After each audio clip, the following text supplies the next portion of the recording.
What's wrong with dragging?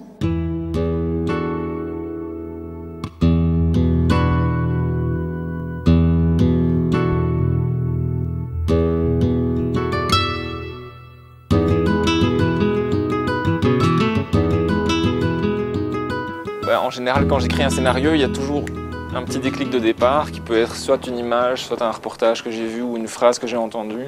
Et là, dans ce cas précis, c'était vraiment l'association de l'enfance et de la vieillesse dans un seul personnage.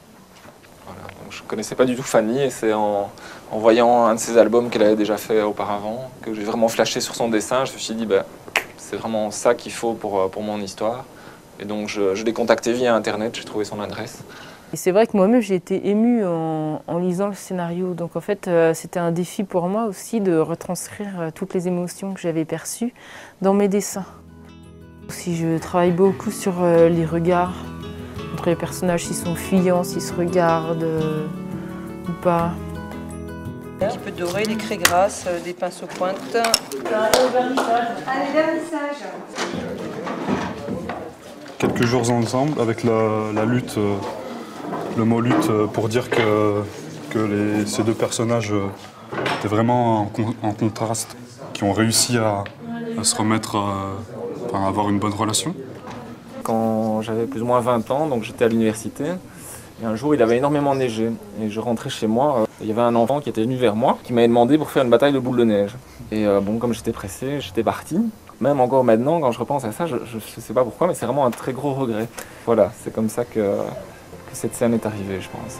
Le petit garçon, Julien, malgré sa maladie, il a la joie de vivre, il est heureux, c'est touchant.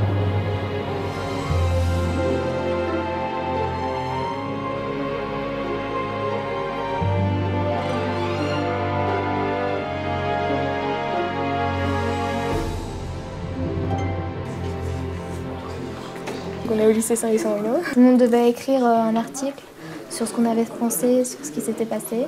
Quelques heures ensemble, ou comment buller au lycée au cours d'une rencontre avec deux auteurs de BD. On leur avait proposé une histoire, comme s'ils devaient faire une BD avec. Il y avait un scénario qu'on avait écrit, donc Fanny Mongermont nous a fait juste une planche pour nous montrer ce qu'aurait donné une page du début de la BD.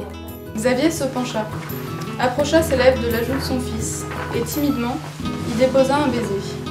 Un unique baiser. Pourquoi faut-il qu'on tienne à quelqu'un précisément quand il est trop tard? Ça a été là.